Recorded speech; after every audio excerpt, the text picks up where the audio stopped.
Meet our free US tax preparation course brought to you by the Borderless Accountant. We are inviting you to join our community. Live training, reputable tax firms as resource speakers, recorded replayable at higit sa lahat, libre. To join, like and follow our official Facebook page, join our Facebook group for important updates, and fill out our Google form to be included in our mailing list. See you there! Alright guys, magandang gabi sa inyong lahat. You guys good? Magandang gabi. Good evening, one sec. Right, so hintay lang tayo ng mga few more minutes for others to join. So if you see our photos earlier, we had a really good meet up with Alma, Sharon, her sisters, Jenny, MJ. Basta marami-rami kami. It was really good. We had a lot of fun. I think we started at 11, no? 11 na tapos kami ng 5 p.m. na kasi they have to go home. How was the traffic, by the way, Alma, going home to Laguna and Batangas? Was it okay? From Makati to Naiya X, heavy traffic, and then medyo umusad na siya na mabilis. After Alabang, diretso na po. So I'm home around 6:30 pero pa ako ng ulam. Kami ni Tati, nag-take out pa kami ng food Sige. para sa aming pamilya. Nice meeting you all. Thank you for joining our sudden meet up. Masaya po. Parang kulang yung isang araw eh. Ano po? Correct. Of course, it's not Daming gonna be, it's kwentuhan. not definitely meron pang susunod. Sabi ko nga sa inyo, next nating meet up, dapat EA na kayo. Charet. But yeah, it Malaking was really charot. good. It was really productive then, insightful, if you will. And then, tomorrow, update ko kayo, I will be meeting with Joe of Bedrock and Coach Hanyan sa Accounting Peoples naman, 2 p.m. tomorrow sa BGC. If you guys want to say hi, I will be in BGC in the afternoon tomorrow. Yeah, general catch up and maybe realignment of goals then with Accounting Peoples and Bedrock. So yeah, that's tomorrow, and then I'll fly to Bohol na 5 in the morning on a Sunday. And then maybe I'll be back in Manila on August 15 to attend the tax gathering in Makati and maybe stay in Manila for a couple of weeks. I'm not too sure yet. Nothing is final yet.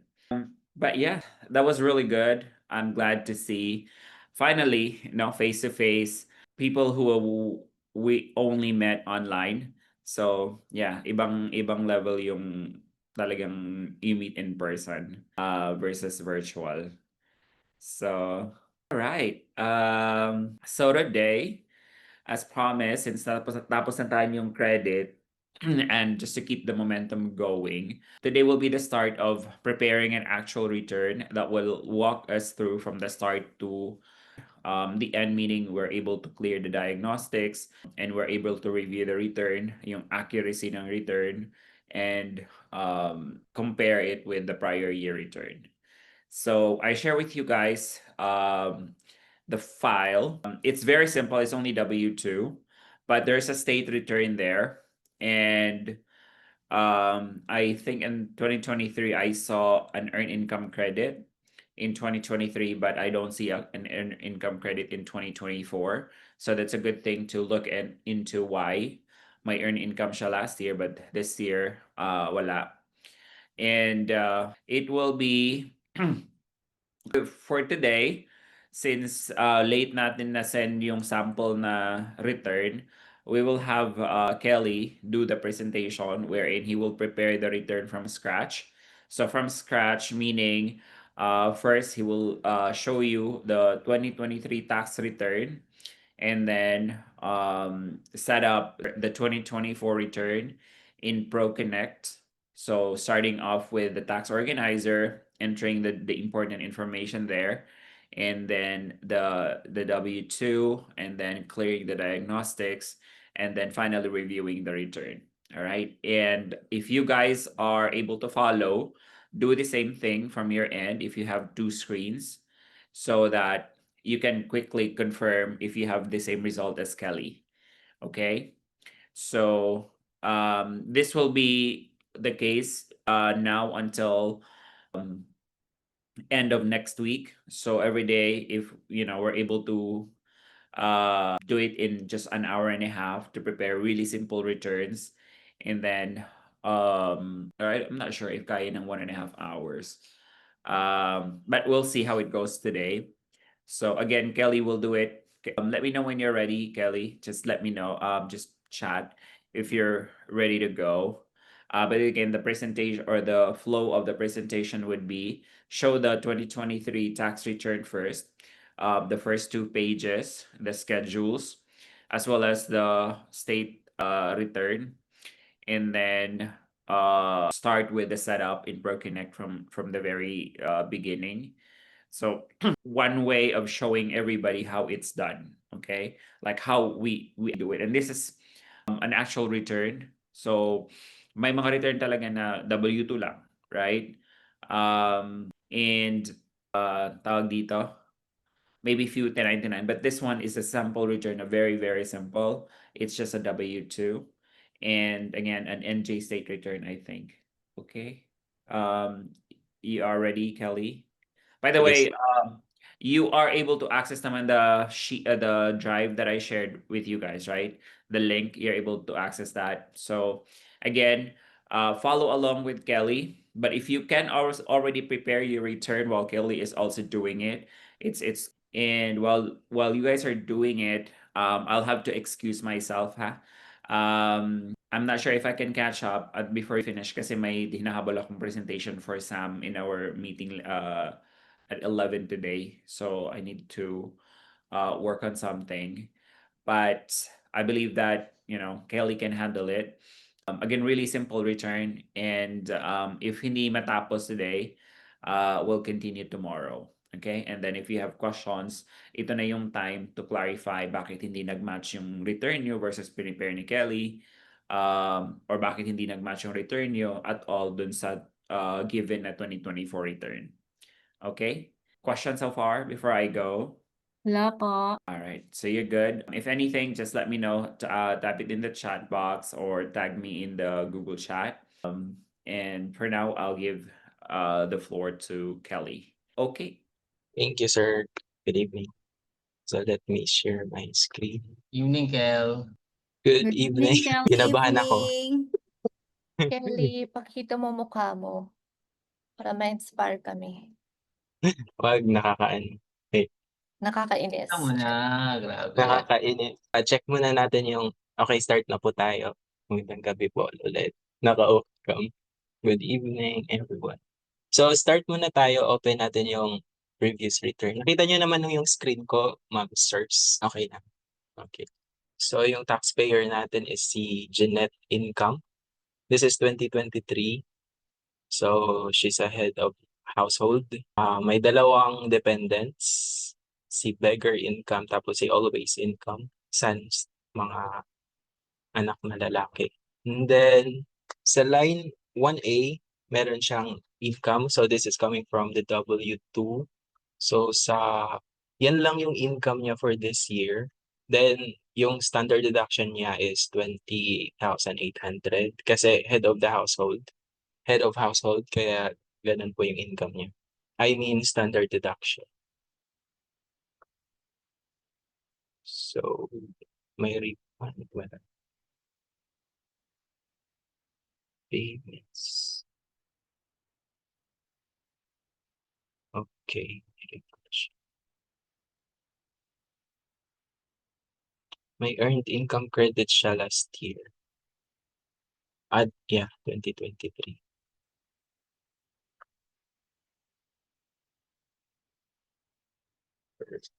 Okay.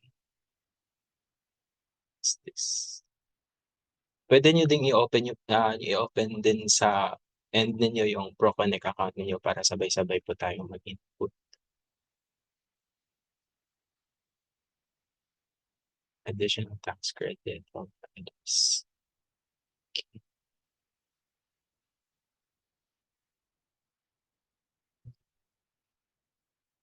So this is her New Jersey, 1040, or the state tax return.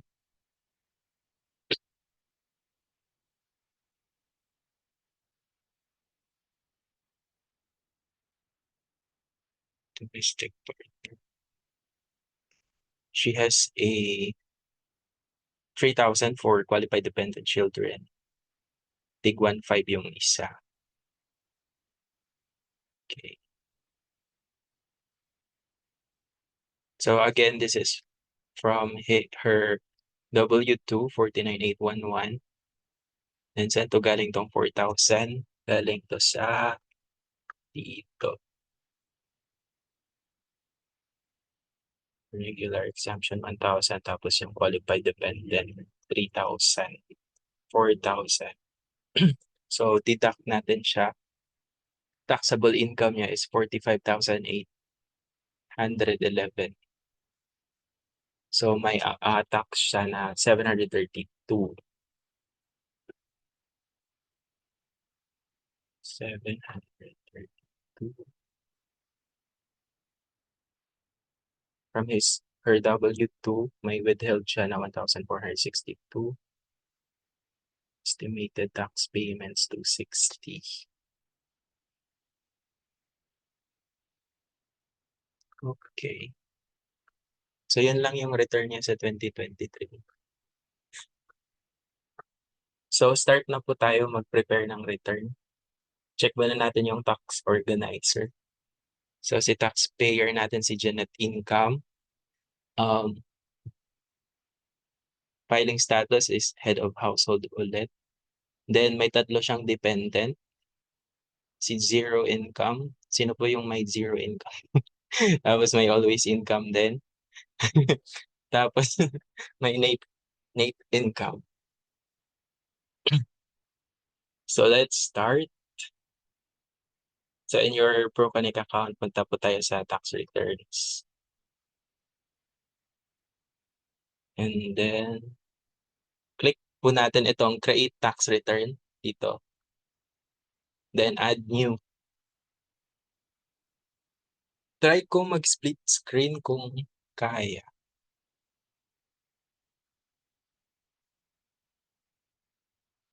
Nakita niyo ba? Wala Sir? po. Wala. Wow. Ito. You have your documents naman on your end, no? Okay lang po ba? Okay naman, oo. Okay yan. Okay. Okay. Okay lang, Kelly. Thank you. Split screen. So let's start with her first name. Jen. Income. Date of birth 0-15. SSN 123 123. Email address. Hello, Kel. Yes. Sino po? Lakasan mo kasi si Miss Alma. Ayun. Lakasan mo kasi kasi wala akong double screen, so sinusundan kita habang nagpo-proconnect ako. Okay po. Sige po. Sige. Sige. Thank you, ma'am. Okay. Thank you So din. email address, okay na tayo. Then phone number. Phone number 973-555-4829. And then, yung technique ko dito is, hindi na ako naglalagay pa ng address dito kasi pwede naman tayong maglagay dito. Pero ninenext ko na lang. Doon ako sa mismong input. So since 1040 naman yung gagawin natin, so dito, always natin select 1040 kasi Kelly? individual. Yes po. Sorry to interrupt you. Parang kalahati lang ng screen mo yung naka-present. Sadya ba to? Parang Okay lang konti naman daw yung- sa kanila. Okay. Try mo yung kaninang full screen, Kel. Full screen. Wait lang. Kasi parang yung Google Chrome lang na window. Yan. Okay na? Actually, pwede mo siyang i-side by side. Alisin mo tong window ng ProConnect dito sa window ng Google Drive. Pwede mo siyang i-separate. Sige, i-drag mo siya para ma-separate. So, okay na yan? And Hindi. then, i-minimize mo to. I-minimize mo to to the left. Tapos yung ProConnect sa right naman. Para magkatabi sila habang nina-navigate. Ano kasi. Wait naman. Or present mo yung whole screen kasi parang Chrome Oo, lang whole yung screen. napindot mo from presenting. Wait Ayan, lang. Share ko sa'yo yung screen ko if you want. Kasi medyo ayan, ano. ayan. Ayan, ganyan. Ayan, Yes, Okay. ganyan ka. Perfect. Perfect. Perfect. Okay. So, okay naman na tayo, no? Wait lang. Para Wait dapat lang, hahabol muna ako sa info, hindi ko nabasa. Wait lang, Kel. Ay, Mahinang okay po. Sige po. kalaban. Go, Miss Sabihan niyo lang Alma, ako kung habulin maliit. mo. Sana all naghahabol. Ay.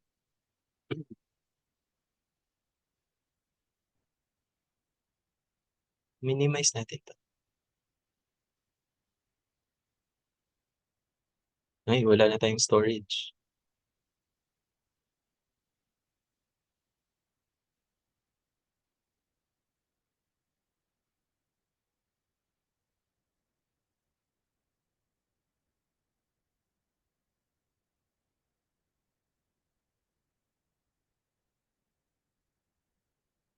So, okay na po, ma'am. Thank you. Okay po. Thank you. So, next na po natin para mapunta na tayo doon sa pinaka-screen.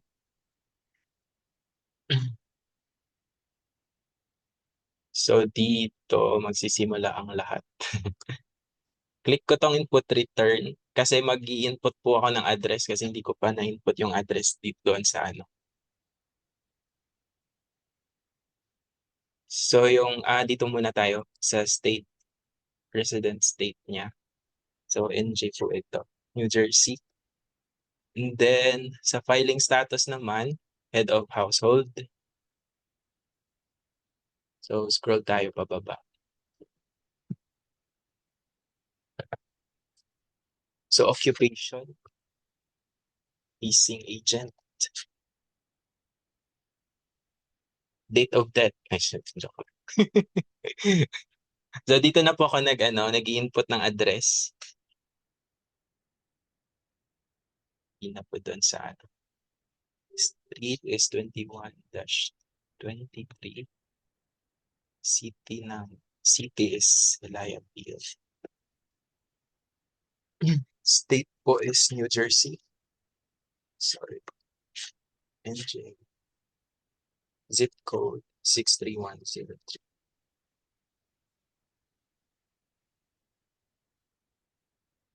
Wala tayong driver's license.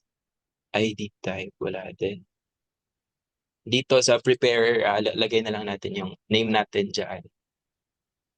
Okay. Then we're good. Then next po is dependents. Save my changes. Dependents. May question po ako sa inyo dito. Kasi yung first dependent natin na si zero income, yung date of birth niya is July 25, 1998. So need ba natin to i-report as dependent or hindi?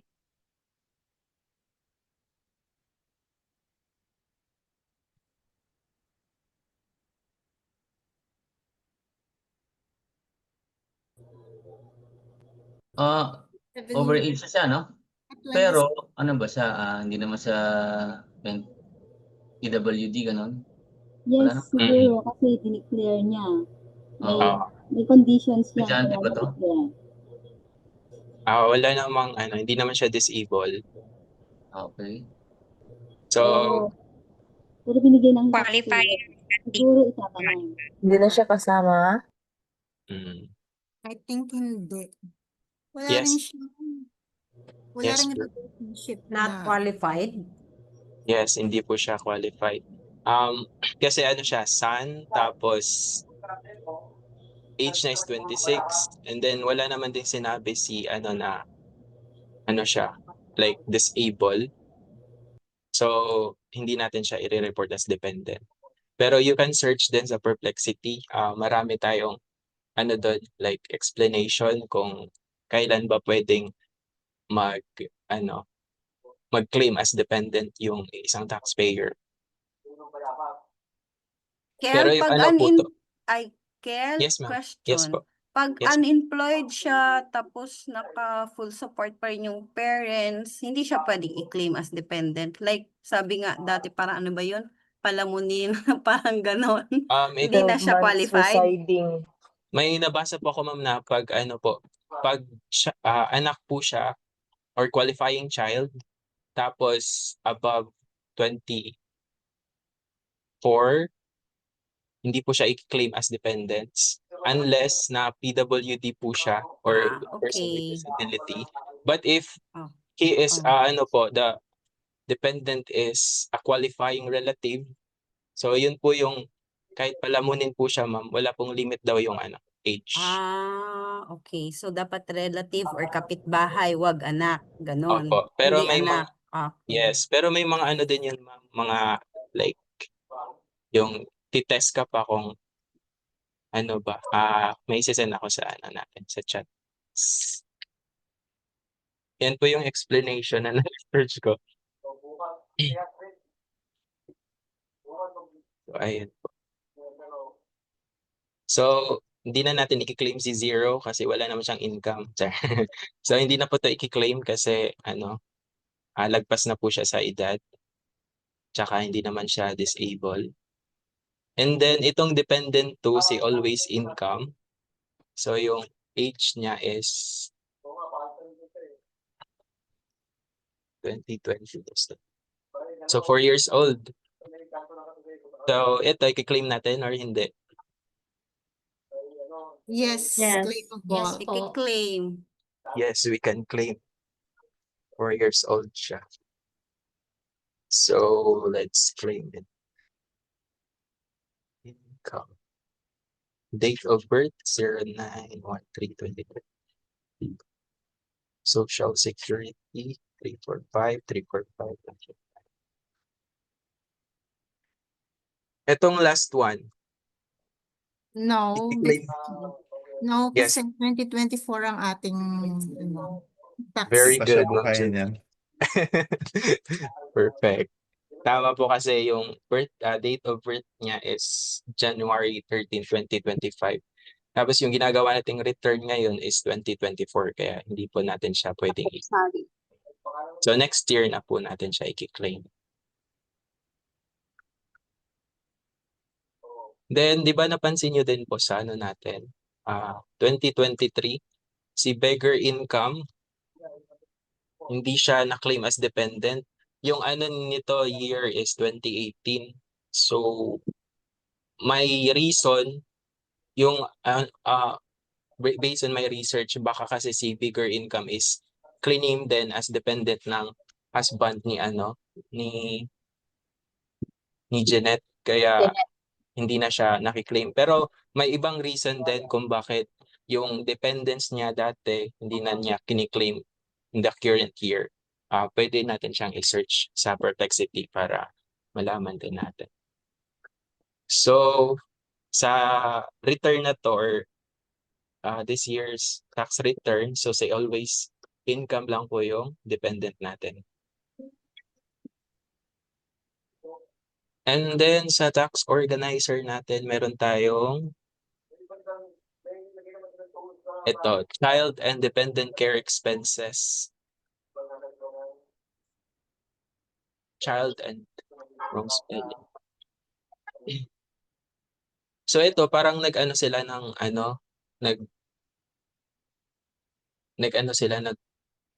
tama ba to Ma'am Chair? Kay Ma'am Cherry to, no? Child and dependent Nag-ano care. siya, nagkuha siya ng tiga-alaga. Kasi Yes, tig-alaga ng ilang taon baby. pa lang yung Babysitter. Opo, babysitter, parang ganun. ano po siya, dapat yung care provider is yung parang hindi basta-basta yun, bawal ka mag-anak. Parang care provider talaga siya na, nakalimutan ko yung term. Pero dapat meron silang certain na parang care provider talaga sila sa US. Opo, tama po. Thank you Ma'am Cherry. Ganun po sa sa ibang bansa. Pwede nilang like iiwan yung child nila para sa isang ma'am, no, sa isang Sa parang daycare, mga ganun. daycare. Opo, daycare. Para doon alagaan muna habang may work yung parents or yeah. So ito, may qualified expenses po siya. Dependent care credit.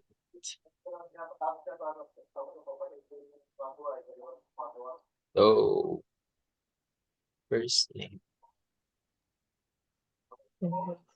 Doon muna tayo sa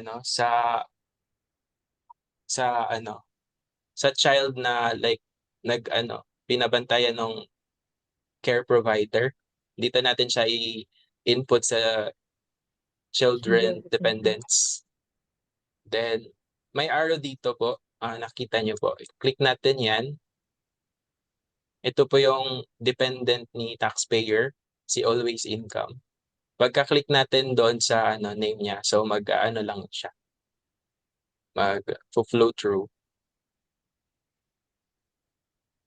Okay. Di naman siya. Po. Yes po. Yes, Ma'am Lisa. Is it advisable po na caps lock yung ilagay? I don't know kung na-mention na before. Is it advisable na caps lock yung ilagay sa mga fields? Sa fields, di naman po siya advisable, pero may mga firm po kasi, ma'am, na using caps lock. So, for it to be uniform, so pwede tayong gumamit ng caps lock. Pero yung proper, kung ano po yung ginagamit ng firm. Okay. Yung isang Thank you. firm kasi namin dati is, yung client po ni Sir Chris dati is caps lock po yung niya, kaya yun po yun. For uniformity. Thank you. Para hindi unsure, no, kung labo-labo. Ma'am, sir, yes, sir. Para hindi sa eyesore, for uniformity nga, tama ka. Opo. Masakit sa mata yun. So yun, okay na po tayo dito. Na-input na natin yung dependents under sa child and dependent care expenses. Then next naman natin na ilalagay is yung care providers. Sa kasi sa return na ito, hindi po nag-provide yung name, hindi po nag-provide ng name ng care providers, pero nilagay lang as various providers. So yun na lang din yung ilalagay natin. So ayun, nag-reflect na siya. And then sa case din to, si care providers niya is hindi din siya nag-provide ng SSN. Care provider refused to provide SSN. So meron dito sa pinakababa, ito, click na lang po ito natin. Then let's check if may changes yung return natin. Punta tayo sa forms dito.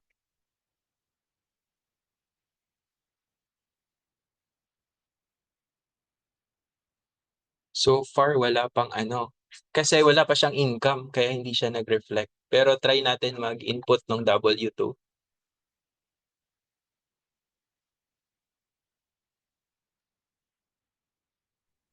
So, itong 1095B po pala, siya. Pag nakakita po kayo ng docs na 1095B tapos 1095C, so no need na po ito i-input or wala po itong entry sa tax software natin. So, na lang natin to, i-disregard. Pero always check nyo po yung yung tax documents like this 1095. Check nyo po lahat ng pages kasi minsan po si taxpayer nagsesend po ng documents. Like for example, nagsend siya ng 1095, may nakahalo po palang like W2 tapos hindi natin chinek.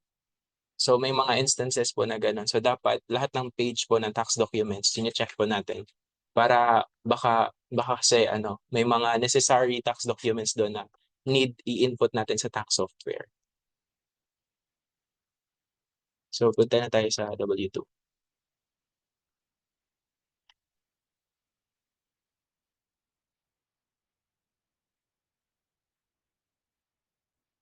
Ito si W2.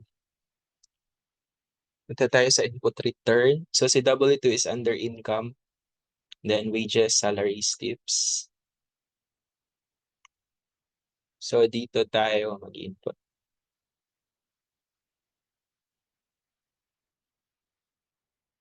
Employer's identification number.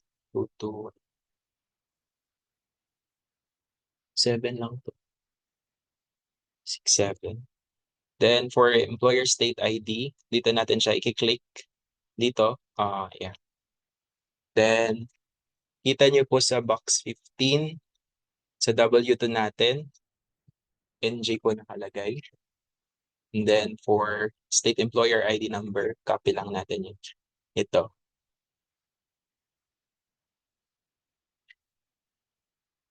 So, ito na siya. Then, okay lang natin. Then, name of employer, Ilias Management. So, nag-reflect na siya. 4 of those lipas. So, we're good with the address ng employer niya. So, let's start with the box, the per boxes. So, yung technique lang po sa pag-input nito is sunod-sunod dapat po yung tingnan lang natin kung yung box 1, box 1, box 2, box 3, box 4. Sunod-sunod para hindi tayo malito. Kasi minsan po kasi sa system natin or sa tax software, like may nagre-reflect ng amounts, 'di ba? So minsan po kasi yung nagre-reflect na amount dito sa tax software natin is mali. So it is better na mag-ano tayo. Sunod-sunod natin yung number ng box para hindi tayo magkamali po. So let's input na sa box 1, 57,635.67. So kita nyo po yan, may nagre-reflect na po dito. Though yung iba po ay sumasakto naman yung amount, but para lang para tama po yung ini-input natin, sundan natin yung box ng W2. So yung 357,635, so nag-round off siya, kaya 57,636. Then sa box 4 naman, 3573.41. And sa box 5, 57,636, tama. Sa box 6, 836, nag-round off po siya. So sa box 7, walang amount. 8, wala rin. Sa 9, wala. 10, walang amount. 11, wala rin. Sa 12, wala ring amount sa 12. 13, wala rin. So this is our box 13. So wala rin tayong nakikita dito. So sa box 14 natin, dito, click natin yung other. Pwede naman dito, pero based on my experience kasi dito, sa mga previous exercises natin, hindi siya nagre-reflect kapag dito natin siya inilagay. So dito na lang Second natin. demotion. Hindi din Diba, siya sir? talaga mag-reflect, KJ. Oh, tama. Diyan na sa others, nagre-reflect siya sa forms. Opo. So dito natin siya ilagay, sir. So 179.78 NJFLI 51.88. So okay. So 3 to. Then box 15. Okay na tayo sa box 15. Yung nilagay natin dito sa pinakataas.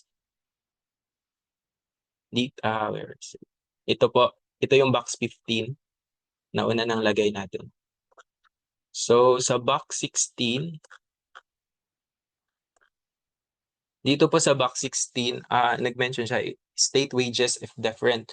So if yung box 16 natin, tapos yung box 1 is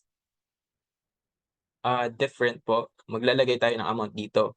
Pero kapag parehas lang yung amount ng box 1 tapos box 16, so no need na po na maglagay ng amount. And then, let's proceed with box 17. So may state income siya, 1848.34. Then sa box 18, wala namang amount. 19, wala rin. And 20. So we're good with W2. Pwede natin mag-check na tayo ng return. Check return. Kita nyo po dito. Dito na part po, pwede tayo ditong para like mas mabilis po yung pag-ano natin. Para mabilis natin ma-check. Pero punta pa rin tayo doon sa forms. Nag-reflect yung amount.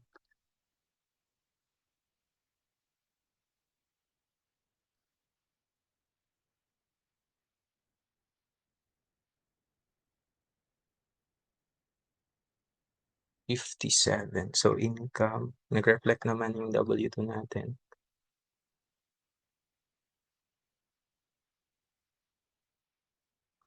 Something wrong with ano. May mali siguro ako na input. Check natin yung 2024 na return.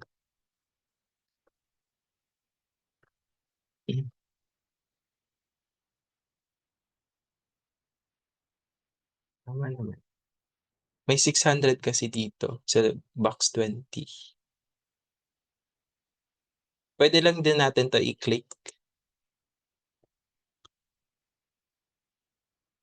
Saan kaya to galing tong box 20? Ellie, Yes po, Ma'am Jonah. yata na-input yung sa sa care provider. Ay, oo nga. O yung 2,100. Opo, tama. Hindi pala natin na-input yung amount. Thank you po. Excited kasi sa W2. Kaya pala walang nag-reflect din amount kasi wala palang nilagay na amount. Okay, saan natin i-input? Ito na yung providers. Diyan lang sa total amount paid. Total amount paid.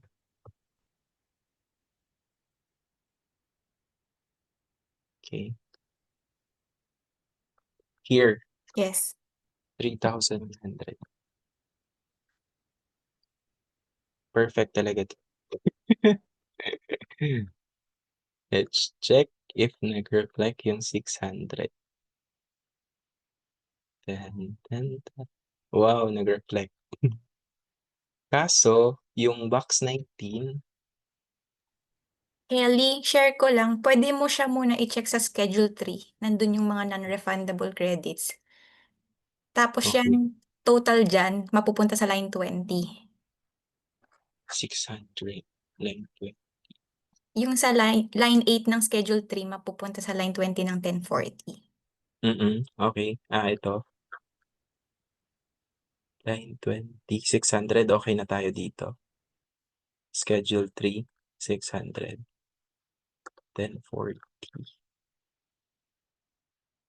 Child tax credit or credit of other dependents. 8812. Bakit 500? Dapat 2,000.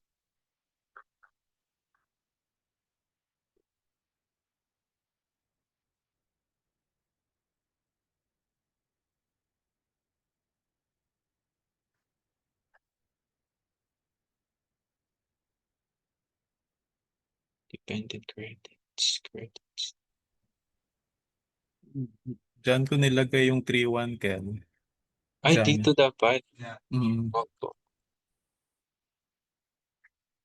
Yes, tama. Hindi ko alam Check kung natin. tama. Din dapat. Hindi, dyan po. Ako, Kelly, pareho kong nilagyan. Wala pa rin nag-reflect. Yan, no? Ako din, pareho ko nilagyan. Kasi mandatory nakalagay kasi dun sa may child care. Isa lang yung nilagyan ko, pero nag-reflect naman siya. Sa akin, dun ko lang siya lagi nilalagay dun sa may dependent care eh. Ay, sa dun sa child. Teka lang.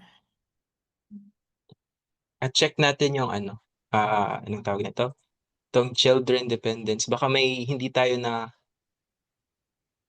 na-click. Mandatory. Tama naman dito, qualified. Yan, Access. dyan lang sa qualified. Taxpayer, So, kailangan depende. taxpayer to? Yan. Hindi naman siya Hindi taxpayer. naman, di ba? Hindi naman siya taxpayer, di ba? Hindi. Opo. Ano ba to? Hindi kasi automatic na yan eh. Ano yun, sa dependent talaga ng taxpayer.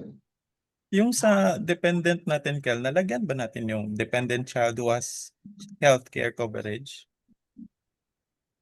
Sa NJ yung ganon? Doon sa dependent, general dependence. Yeah. Sige, sir. General dependence. Dependence. Sa pinakababa. Ayan yan, yung may select sa baba. Nilagyan ko yan siya ng yes. Hindi ko lang alam kung ano yung implication, pero okay naman yung aking form. 1040. Try natin, sir. Ay, dito. Dapat sun. Sun. Okay. Ay, nako. Kasi sa akin, tamang lumalabas sa Yun, akin no? 2K eh. Lumabas na po siya. Ah. Dapat pala may relationship. Tapos yung sinasabi dun sa dependent care kung titik mark ang taxpayer spouse joint, para sa pagkakaalam ko, ano siya hindi ko rin sure kung ako kasi niliblang ko lang. Pero kayo, share kung anong ano nyo. Kelly? Lahat Yes yung po, sir. taxpayer parang Sino po yun? ko na siya kasi yung nagbabayad, parang ganon. At oo nga, tama. Sige. Good evening, everyone. Good evening, Sir JB. Yes, sir. Good evening. Check ko lang, Kelly, kasi di ba doon sa tax organization mo, it doesn't mention whether it's a son or a daughter. So, ang nilagay ko child, tama naman yun, di ba? Opo, in the real scenario, sir, ask natin si taxpayer kung ano mo to, son ba, daughter, ganun. Kelly, binase ko siya sa 2023. 2023. Yes, may 2023 din naman. Thank you, Ma'am Chona. Pero So, dalawa lang then, yung anak niya eh. Isa lang yung nag-reflect ng 2024, yung isa hindi. yung si Si beggar, Olwasi. Si Olwasi lang ang nag-reflect sa 2024, yung isa hindi. si ano po ba? Sa Si 2023. beggar siguro yun. Sa 2023. 2025 po pinanganak yung isa Oo. Kaya Yung hindi kasama. 2023, may dalawang son siya, pero nag-reflect ng 2024, isa lang. Si Olwasi lang. Yun Opo, po yung kasi explanation. inano Explanation ni ko Kelly kanina, ma'am. kanina.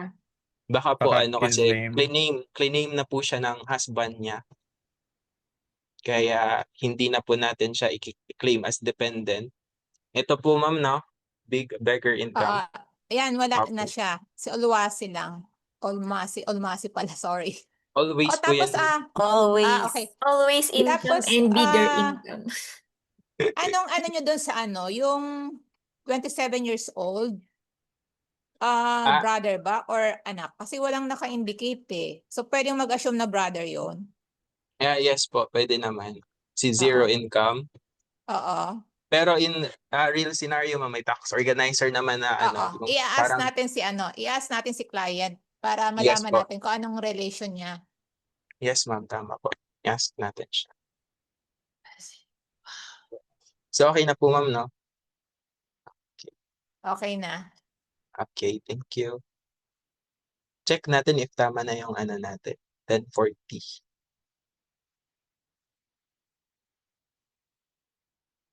So, ito yung ano natin.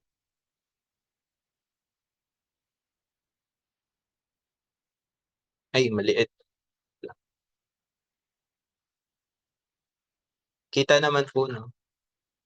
Ito. Yes po. Okay, very good. Yan. So, sa line 1A natin, 57,636. So, tama. Punta siya dito sa 1Z. Parang total niya. So, yung line 9, ito yung ano. Asan yung adjusted gross income natin dito? Dito, number 11. AGI. So, 57,636. Ay, sorry. Napindot. Okay.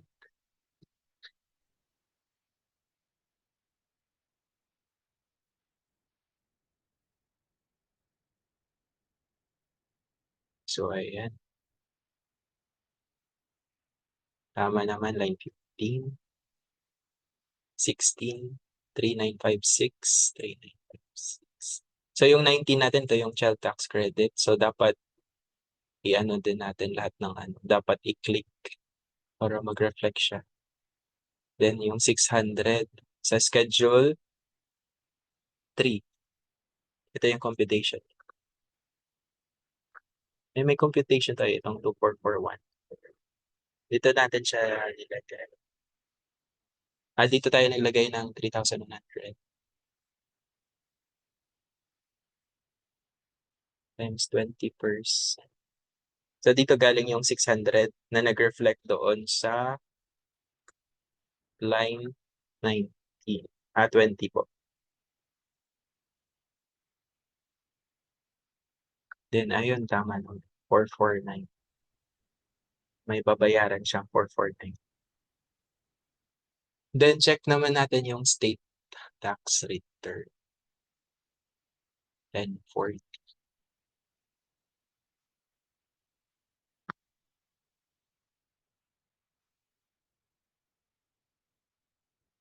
So dito. Tama naman. 1,000. 2,500 yung ano niya ngayon. Exemption. 2,500.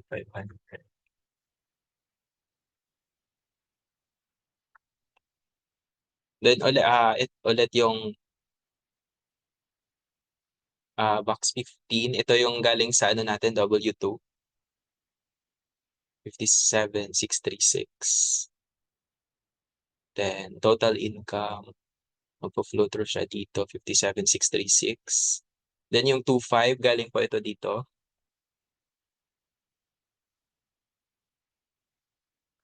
So since this is an exemption or a deduction, so deduct natin yung 2,500 sa 57,636.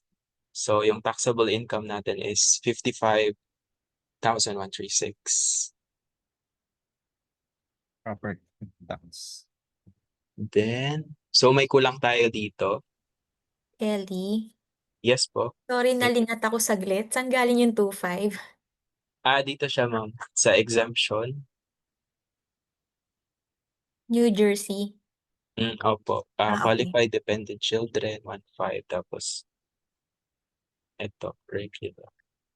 Okay, thank you. Ay po. You're welcome. So, yung wala pa tayo dito is line 40A. Sinong may alam kung saan natin ilalagay? So, punta tayo sa input return. So, itong line 40A is total property taxes. So, this is under state and local. Other credits. So, dito po siya sa NJ property tax. And then, lagay po natin siya sa property tax rate. 2160. Sa akin, Kelly, kinlik ko lang yung form. Po, pwede din. Shortcut. Pwede din para shortcut, sir. Hindi ko kasi alam kung saan talaga. Opo. So, yun, okay na tayo sa property tax paid. Pag chinek natin yung return. Forms. NJ.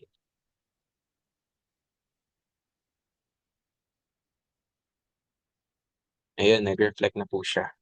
Ano pang kulang natin?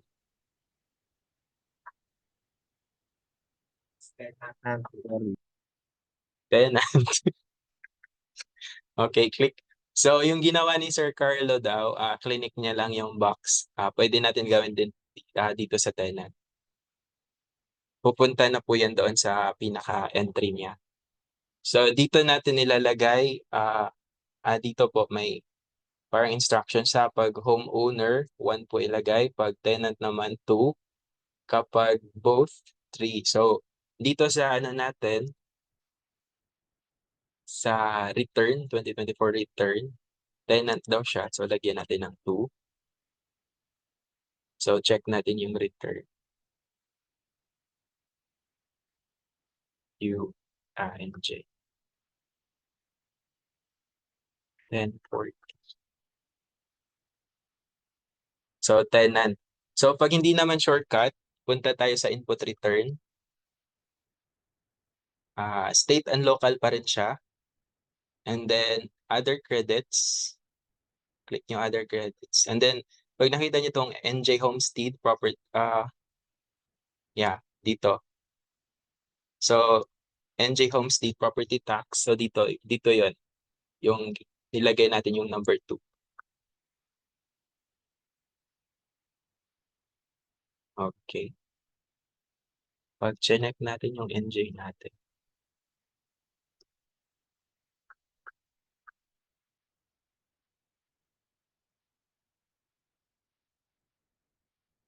Okay naman na lahat. 878. 3K.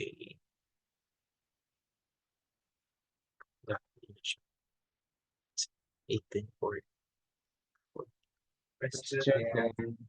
Yes, what's your question, Sir JR? Yes. Paano naging tenant siya pero meron siyang binabayarang property tax? Dapat siya homeowner sa Di ko rin alam, sir. Pero baka kasi may agreement sila ng na magbabayad din sila ng, baka may may nakakaalam bakit ganun. Any thoughts? Di ba dapat hindi na siya maging tenant sa sarili niyang bahay? Or I don't know if that property tax Home yung nakatik. Hindi ba yun Tenant. home? Tenant po siya. tenant. Home, tenant, tsaka both. Sa left side pala.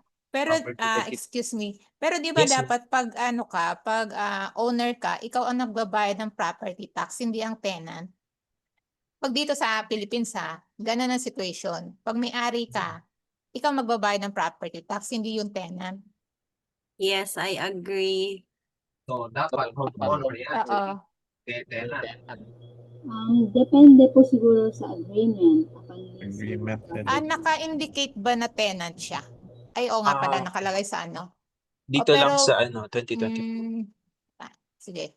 Go. Yun lang din Iyan yung na natin ko. si Perflex. Yun lang din yung explanation ko. Baka may agreement din si tenant Okay. Mm-mm. sa owner doon sa narentahan niya na sila na magbayad ng property tax. Kasi May question din ako. Pag Yes. ganyan ang property tax lang ang nakalagay na na sa tax organizer. So yung process same din ang gagawin namin.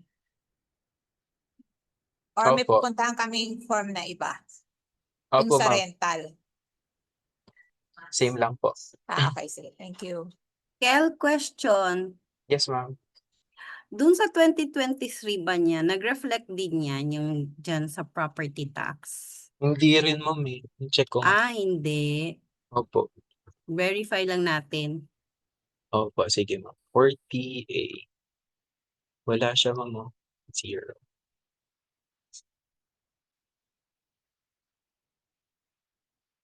Okay. Confirm na lang natin kay client kaya. Opo. Chat ko na lang siya ngayon.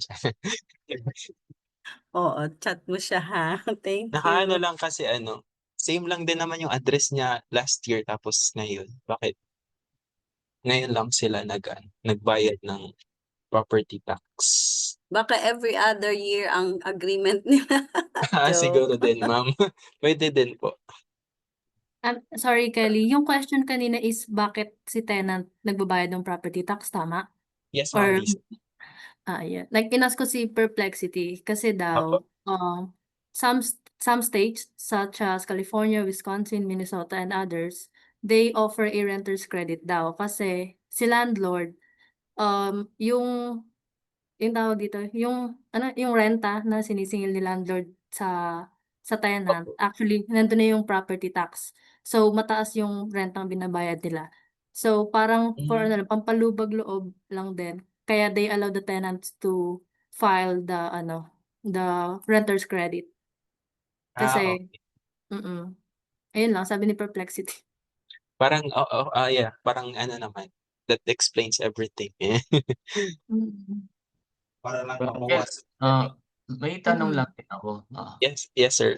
Roland. Yung kasi 'di ba nakalagay doon property tax lang in yung totoong sitwasyon natin kunyari just in case, dapat 'di ba magbibigay siya ng IRS form?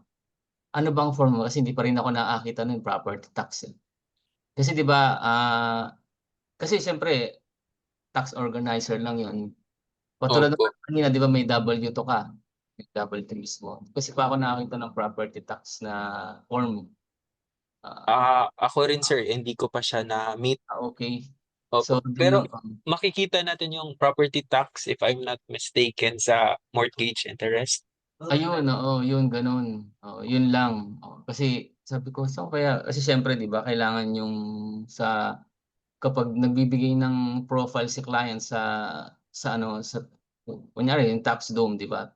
Ina-upload kasi Opo. lahat niya yun, eh, lahat nung SSN, lahat-lahat, yung screenshot ng mga forms, just in Opo. case lang. Para lang ano, para lang yung basehan natin hindi lang yung gano'n lang 'di ba, yung nilagay lang. Yes, for transparency. Sige. Yun lang, thank you. Thank you sir. Hmm. So, okey naman na tayo sa NJ, na-check na natin. Nag-reflect naman na lahat. Dito tayo sa schedule NJHCC. Ito din hindi ko rin alam bakit mag-ye-yes tayo dito. May nakakaalam po ba na bakit mag-ye-yes? Puwede natin 'to i-click lang para mag-flow through siya sa pinaka-entry. And then 1.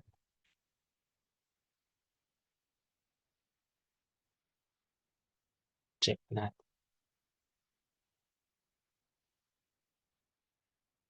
Over forms. NJ.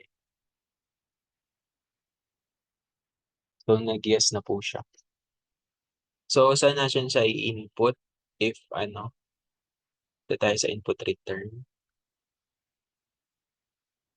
Then, click natin itong other. Other. And then itong NJ schedule, NJHCC. And then dito tayo mag-i-input ng 1. Okay.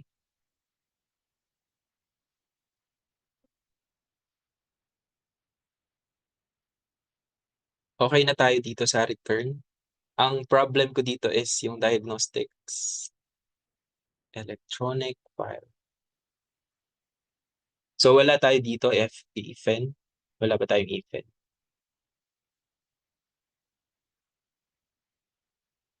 Yung zip code. So yung zip code natin kasi ano, mali kasi yung ano natin zip code kaya siya nag-e-error. Zip code ulit. Kaya itong EF critical diagnostic, kapag may mga diagnostic po na nag-a-appear dito, hindi po tayo makakapag-e-file ng return. So kaya dapat i-ano natin 'to lahat, i-clear para makapag-proceed tayo sa e-file. So to e-file naman dito tayo sa file return. Tapos yan, i-click na natin 'to. Kapag wala na tayong mga diagnostics, pwede na yan ma-e-file. Pero wag niyo pong i-e-file kasi practice lang 'to. Baka i-send niyo. So check natin 'tong ano.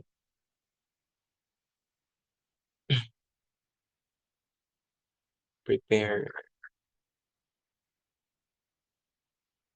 So need ng PT. PT, wala tayo diyan. Zip code ulit sa W2.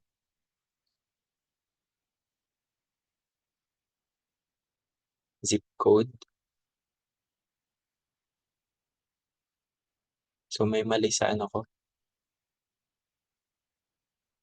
Yan. Wala pa tayong P10. Use of EFR. Itong Aerospin parang ang alam ko 1, 2, 3, 4, 5, 6 lang to eh. Like, ano lang ilalagay. Try natin. If 5, 6. Sign. Ito country code. Check na natin dito sa ano.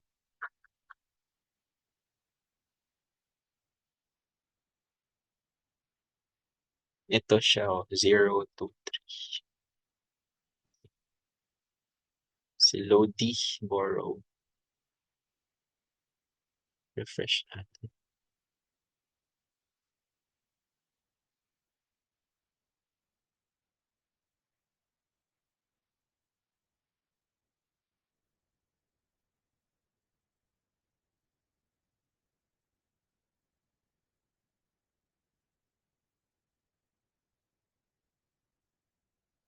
Mm.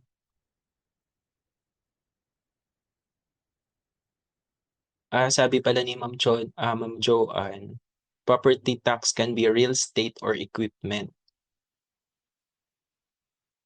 Thank you, Ma'am Joanne. So, yung binayaran ng property.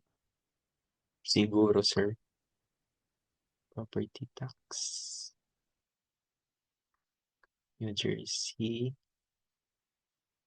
Prepare.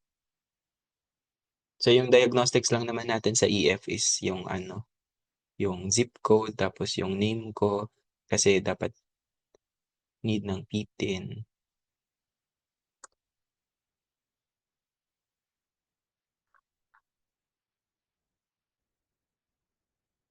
PIN signature, taxpayer signature date.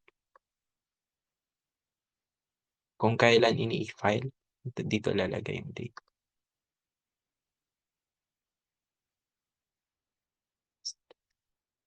Then, proceed na tayo sa critical diagnostics. Si due diligence.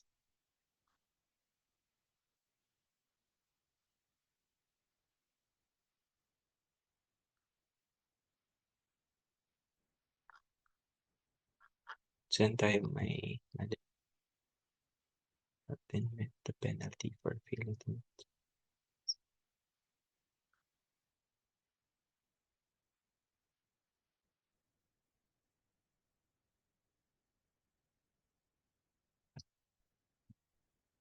wala tayong enter.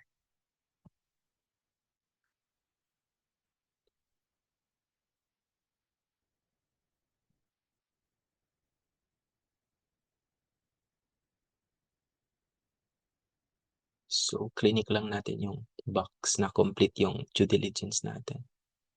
The paid preparer indicate on this return does not have PTIN. So, PTIN pa rin yung mali natin or yung kulang. Kaya may critical diagnostics.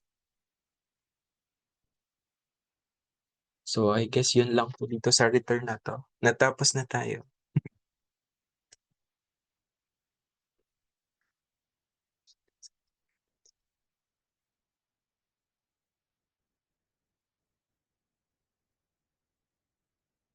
May mga questions pa po ba? Kelly, ma-upload yan mamaya. Yes po, Ma'am Kasi Anne. hindi ko kabisado pa yung credits kaya nangangapa pa ako Thank you. Yes po, ako rin hindi pa kabisado. Pero si Ma'am Cherry, kabisado ni Ma'am Cherry.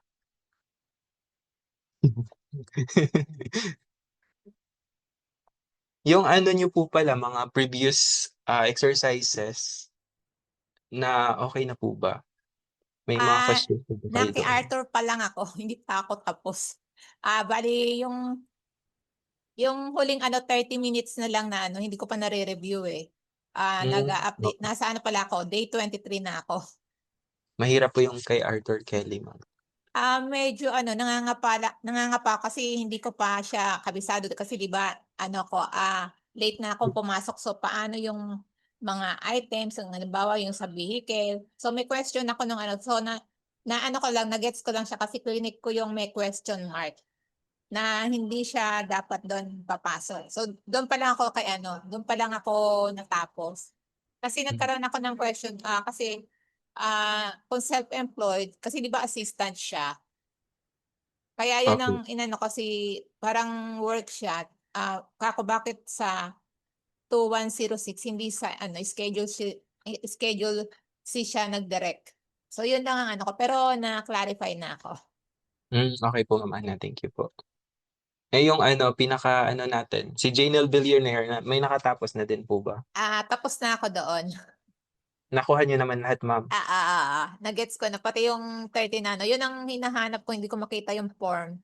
Sabi ko, bakit may 13? So, hinanap ko lang siya. Yun lang ang pinakaano ko. Pero tapos na ako doon. Okay, ma'am. Thank you po, Ma'am Ana. Ma'am Jonah, Kelly, kaya tayo sa NJ schedule, HCC kasi yun yung nasa 1095B. Okay po. Thank you, Ma'am Jonah.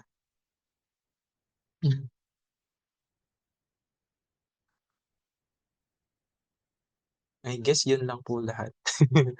Wala na mga question.